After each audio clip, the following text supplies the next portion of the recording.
Hello, नमस्कार. मी प्रांजली. आज आपण प्लाझो पॅन्ट कशी कट करायची आणि शिवायची ते अगदी सोप्या पद्धतीने बघणार आहोत. इथे मी सिंगल फोल्ड कापड घेतलेला आहे कारण बॅक साइड आणि फ्रंट साइड हा आपण वेगवेगळा काढणार आहोत. प्लाझो तयार करण्यासाठी सगळ्यात आधी प्लाझो पॅन्टचा फ्रंट पार्ट कट करूयात. इथे आधी आपण प्लाझो पॅन्टची लांबी घेणार आहोत. लांबी आहे 37 इंच. व ते बेल्ट आपण वेगळा लावणार आहोत. त्यासाठी 1 इंच आपल्याला मायनस करायचं आहे. म्हणजे आता लांबी घेताना आपल्याला 36 इंचच घ्यायची आहे.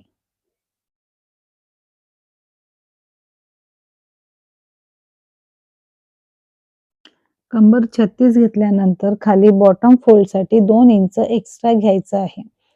2 इंच एक्स्ट्रा घेऊन सरळ लाईन देऊन घ्यायची आहे. आता इथे कमरेचं माप लावायचं आहे. कमर आहे 36 इंच. 36 चा चौथा भाग 9 प्लस अर्धा इंच शिलाईसाठी. असं 9.5 इंचावर मार्क करून घ्यायचं आहे. क्रॉससाठी माप काढायचं आहे.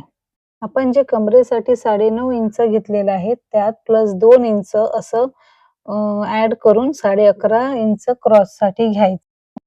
आता इथे सरळ लाईन देऊन एल शेप द्यायचा आहे. क्रॉसच्या मार्किंग पासून बाहेर 2 इंच घ्यायचा आहे आणि शेप द्यायचा आहे. आपल्याला तयार बॉटम 11 पाहिजे आहे. क्रॉस मार्किंग आणि बॉटम मार्किंग जोडून घ्यायची आणि फ्रंट पार्ट कट करून घ्यायचा. आता आपल्याला बॅक पार्ट कट करायचा आहे. त्यासाठी आपल्याला सिंगल फूट कापड घेऊन असा फ्रंट पार्ट ठेवून घ्यायचा आहे. बॅक पार्टला वरच्या बाजूने 2 इंच वाढवायचं आहे. 2 इंचावर मार्क करून घ्यायचंय.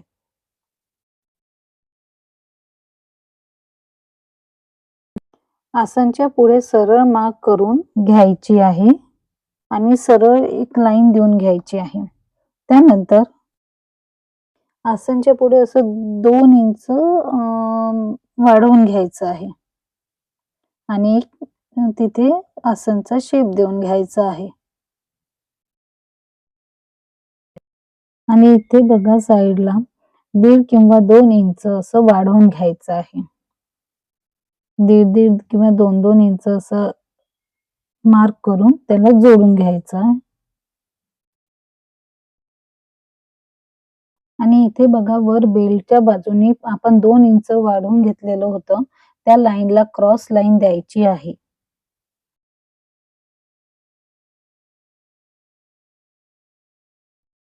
आणि बॅक पार्ट हा आता कट करून घ्यायचा आहे.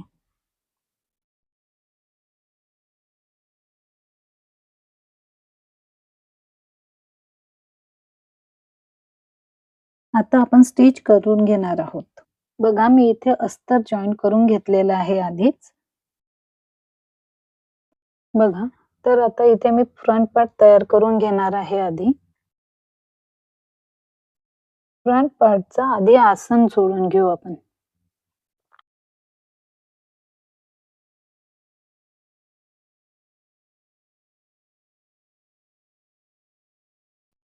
इथे टक्ससाठी मी मध्य काढून घेत आहे. टक्स किती घ्यायची हे मी तुम्हाला पुढे सांगणारच आहे. त्याआधी आपण पॉकेट तयार करून घेऊया. पॉकेटसाठी मी इथे लांबी 11 इंच आणि रुंदी 8 इंच असे 2 पार्ट निघतील असं कापड कट करून घेतलेलं आहे आणि असा राउंड शेप देऊन घेतलेला आहे. तर बघा इथे 1.5 इंच मार्क करून पुढे 7 इंचावर मार्क करायचं आहे आणि शिलाईसाठी अर्धा इंच आपल्याला सोडायचं आहे दोन्ही बाजूने आणि याला सरळ रेष देऊन घ्यायची आहे.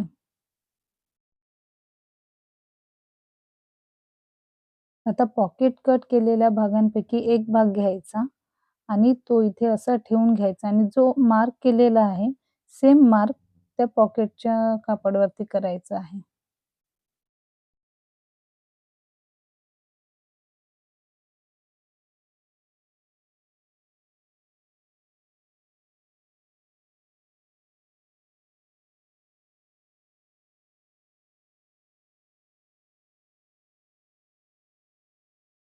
केलेल्या मार्किंग वरती अशी शिलाई देऊन घ्यायची आहे दाखवल्याप्रमाणे बघा.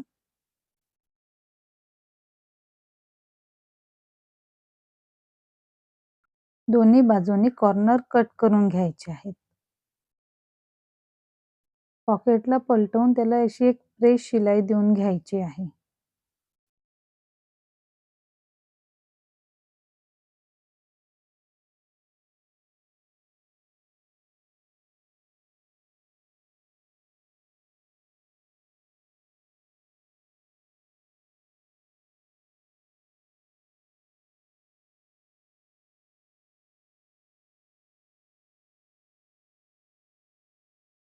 तर बघा आतल्या बाजूने पॉकेटवरती दुसरा पॉकेटचा पार्ट ठेवून त्याला एल शेपमध्ये शिलाई देऊन घ्यायची आहे.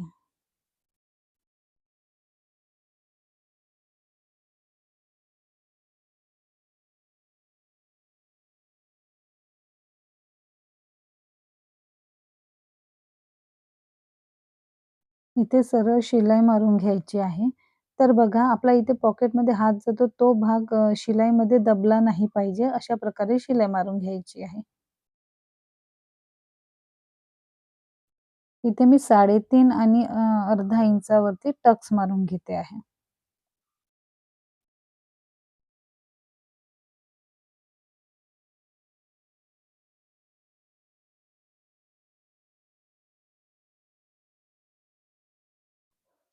इथे आपल्याला कमरेचा भाग तयार करायचा आहे, तर आपण पुढच्या बाजूने कंबरपट्टी लावणार आहोत आणि बॅक साइडने आपण इलास्टिक लावणार आहोत. तर बघा मी इथे 1 इंचाची कॅनव्हास पट्टी घेतलेली आहे आणि 3 इंच अशी कापडाची पट्टी तयार करून घेतलेली आहे. त्याला आपण एक साइडनी छोटी फोल्ड मारून घ्यायची आहे.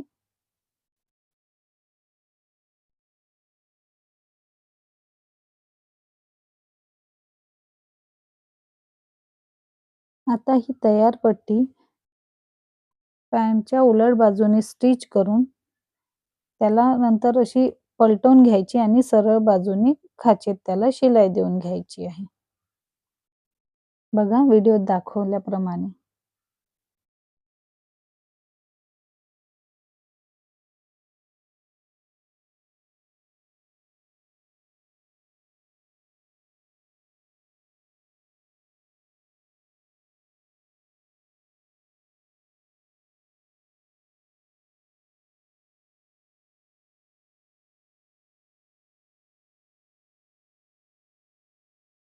हा झाला फ्रंट पार्ट तयार आपला.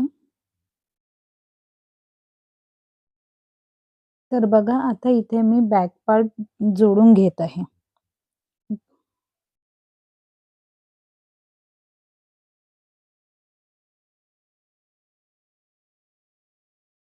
तर बघा आपल्याला इथे बॅक पार्टसाठी इलास्टिक तयार करायचा आहे. तर आपला बॅक पार्टचा जो साइज आहे तो मोजून घ्यायचा आणि त्याचा अर्धा प्लस त्यात 2 किंवा 3 इंच एक्स्ट्रा असं इलास्टिक कट करून घ्यायचं. अशी मी इथे 3 इंच कापडाची पट्टी कट करून घेतलेली आहे आणि उलट बाजूनी ही अशी कापडाची पट्टी जोडून घ्यायची आहे कमरेच्या साइडने. आपण आधी फक्त पट्टी जोडून घेणार आहोत.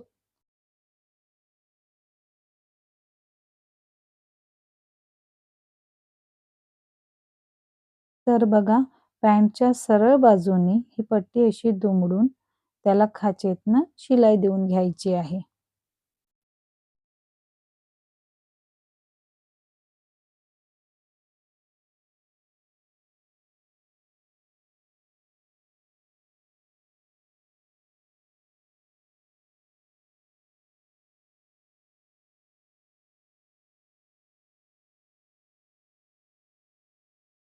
आता बघा इलास्टिक हे पिनच्या सहाय्याने कमरेत टाकून घ्यायचं आहे आणि इलास्टिक ते सरळ यासाठी त्याला थोडं ओढून घ्यायचं आणि मधातनं एक शिलाई देऊन घ्यायची म्हणजे आपलं इलास्टिक पलटणार नाही आणि सरळ राहील.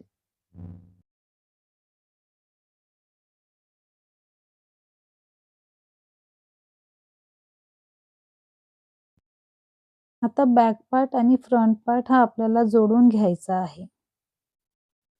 त्यासाठी आधी आपण एका बाजूनी पूर्ण जोडून घेऊया.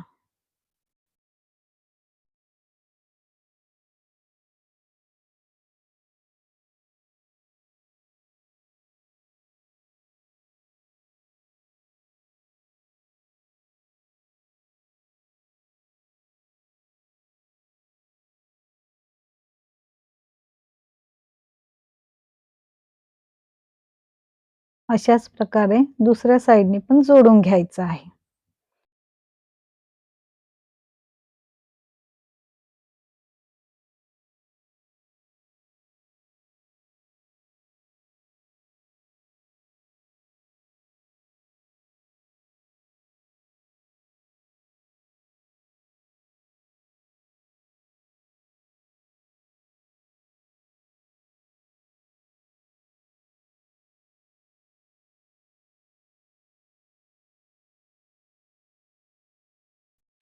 अशाच प्रकारे मधला पार्ट पण जोडून घ्यायचा आहे.